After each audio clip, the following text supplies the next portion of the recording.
with frames, there's two main types. There's the Hoffman style and the Manley style. The Hoffman tends to is narrower and has a tapers down. The Manley ones tend to not use so much, but they would be used more for honey supers, so that it's wider, so that you get more honey per frame. But what a lot of people do would be to put 9 frames in instead of 10 and have bigger spaces, and that way they can draw out more the cells more. To assemble the frames, normally you can get the frames ready assembled, but it's cheaper to do them yourself and a bit more satisfying. Now, there's 3 parts. There's the top bar, the bottom bar, and 2 of the side bars. Now, the best way to do it is to glue them and nail them. So you would just put a spot of glue inside there and inside there, and then you would just connect these up like this. You could use a hammer to help you on the way. They're quite snug, so that holds partly together, but you need to do a good job of holding together, because after a year or 2, and when they're properlised down and you're levering them up, you could end up with the bottom bar falling off. So you just glue them up and then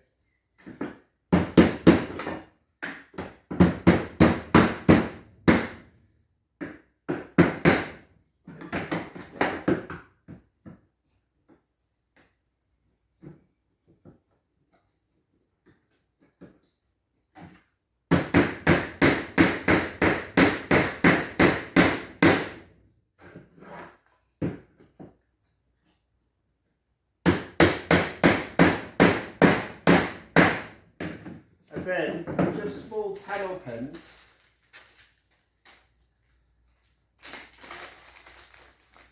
now you could either just nail down there, but that doesn't give it so much strength, so that you could nail across here with slightly shorter ones, and then that would give it more strength. One thing that I find is quite useful is using a staple gun or a bragger, and that way you can put one in each end and maybe even through the sides. If you're doing a lot, it can be useful to make a jig. So this is a jig that I made. It's quite simple.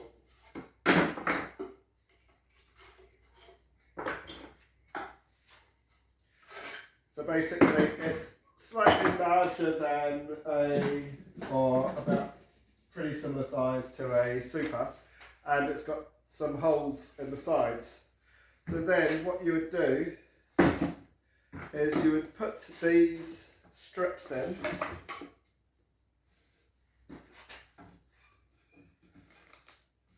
like this, and then you put in the end caps, the end bars,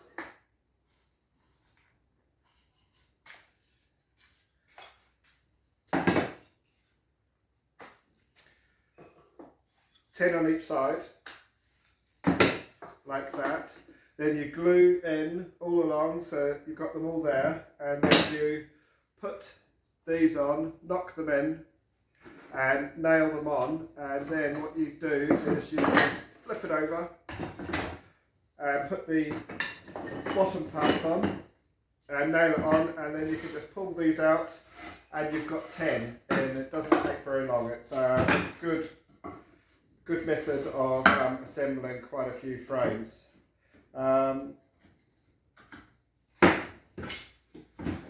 Once you've assembled them, then you need to wire them, and that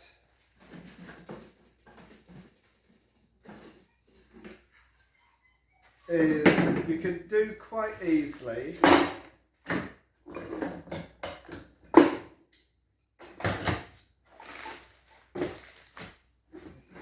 one thing to wire them, you need these little grommets which you put in the end into the holes to stop the wood, because it's quite soft wood, it's a pine, so to stop the wire pulling through, you would just put these into the holes. I use an awl.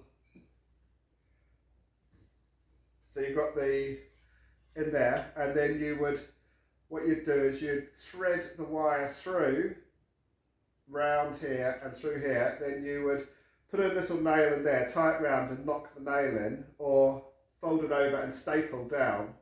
Then you pull it tight and wrap it round the nail again, or staple it down, then cut it off, and then it should be tight enough. And if not, then you can use these crimpers. And what these crimpers do, see, that doesn't sound very tight, but these crimpers, takes a bit of a knack getting used to them. They crimp the wire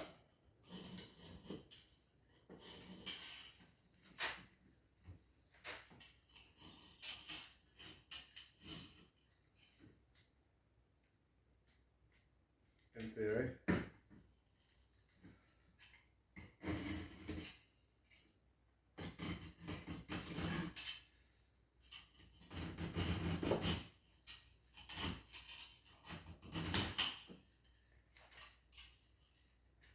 And shorten it and tighten it up, but it hasn't worked there.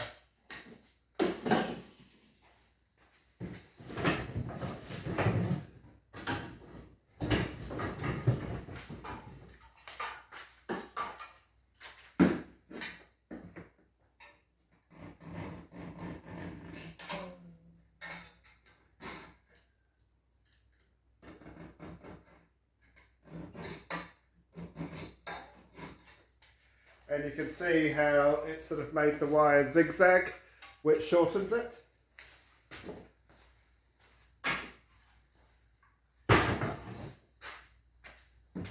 So there's a couple of good jigs you can make. This is a first wiring jig I made, which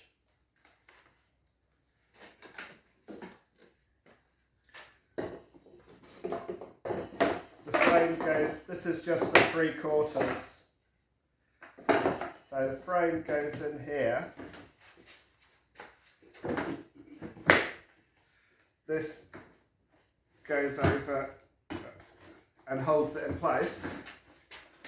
Then get the wire, thread it through, and then that holds it in place. That's quite a good little method.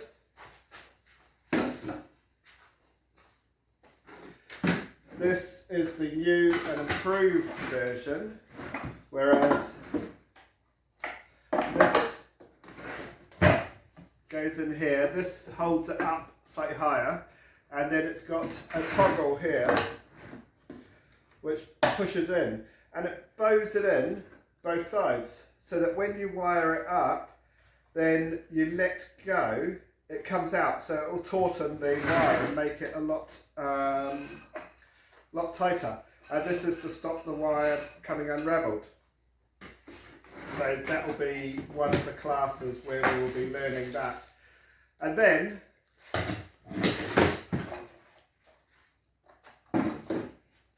to embed the wax, what we do is we get a wired frame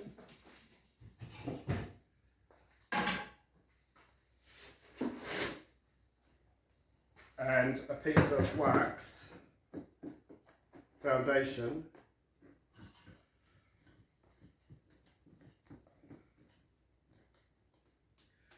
and then we lay it on top of this board, and what this board does is it holds the wire onto the foundation. See, there's the movement there. And then there's a few ways to do this, but there is a crimping tool where you run it along, and what it'll do is it'll push it into the wax. But the most common method is to heat up the wire so that it melts gets hot and it will melt the foundation. Then you stop and let it melt, and it's embedded in there. So there's a couple. You can get a car battery charger or trickle charger and put 5 screws into a piece of wood. 2 long ones and 3 short ones. What this does is those 5 will hold down the wire, and then if you run the electric current through the end ones, what it'll do is it'll run the current through that wire, heat it up, so 1.5 seconds done, 1.5 seconds done. Or what you could do is hold it down 1.5, and then just hold it till it dries. Then do the same there. Similar method is this one here, but you just connect it up to a battery.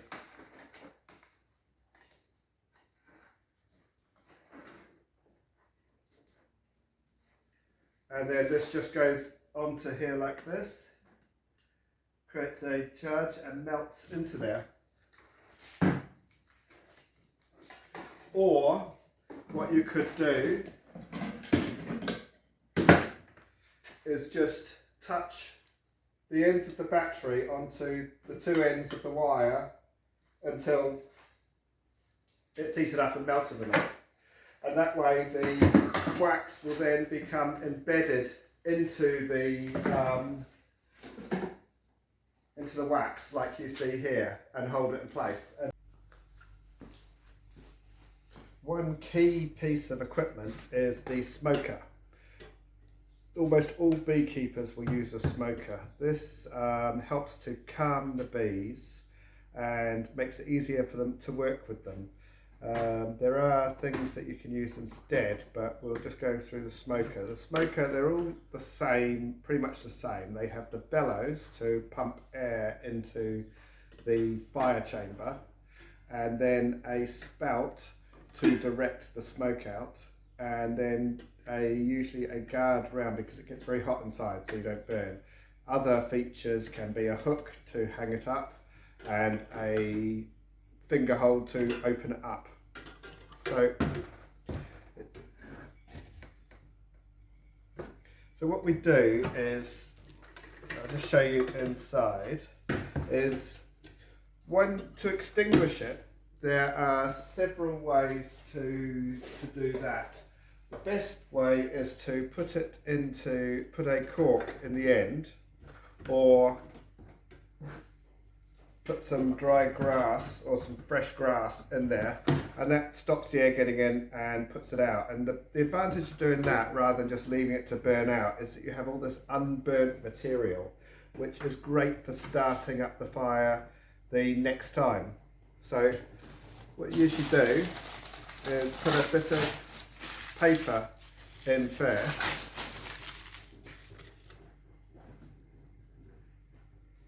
and then you can either light the paper directly or the unburnt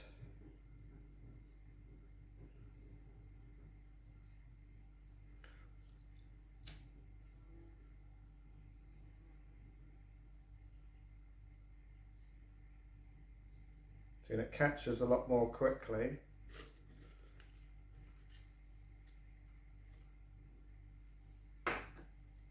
And then just give it a pump to get it going.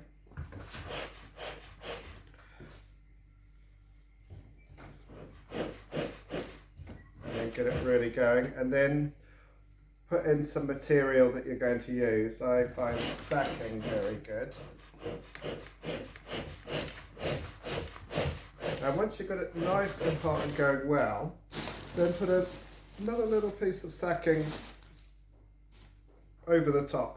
This way it will stop sparks coming out, and it will also cool off the smoke a bit, because you don't want it hot, because otherwise if you burn, you can burn the bees' wings or injure the bees, and then that would kill them. So when you do it, the smoke needs to be cool. So you don't want it too hot. So once it's going well, that will now carry on for quite a while. And then all you have to do is once it starts burning down and the top bit starts burning, then you can add that on top. So with this, there's choices of what you can use in there. Some people use paper, some people use cardboard, rolled up cardboard in there. I personally find my favourite thing is sacking. Burlap Hessian sacks rather than the jute sacks. You get these from a coffee roaster or some of the upmarket coffee shops, or even trade meat. It's $1 or $2 each. So the best ones are the Hessian ones, and then the harder to burn ones are the jute. But what you do is you just leave them out in the garden for a while to rot, and it makes them a lot easier to burn. So these ones were out last summer. And then other things you can use besides paper is pine needles, which give a good smoke. So I find that pine needles underneath the top bit of sacking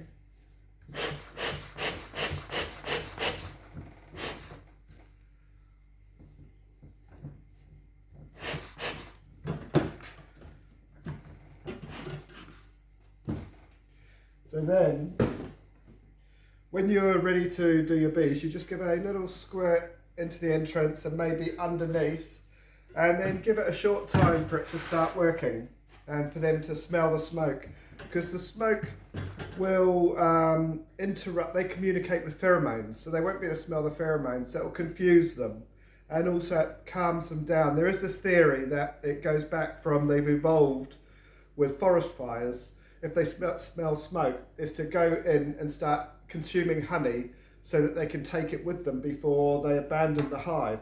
Because when you smoke them, they will go on to the frames and start to eat honey. So they'll be a lot calmer. So then, just open the edge up and give it another little squirt. And that way it gives a chance for them to smell the smoke. It goes through. And then when you take the top off, you give it a little squirt of smoke around. You don't have to give it too much. If you just do in the middle, what it'll do is it'll drive the bees outwards, which you don't want because it makes it harder to work the hive. So you would just give it around the outside, but also it's just for them to smell it. It's not a matter of just fogging them, and it's not tear gas where you're trying to just completely cover them over.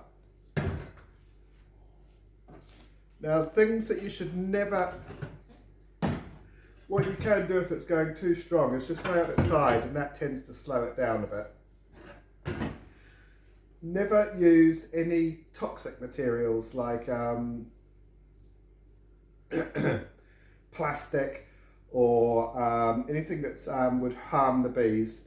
No plastics, don't use any accelerants like petrol or diesel or kerosene or anything like that.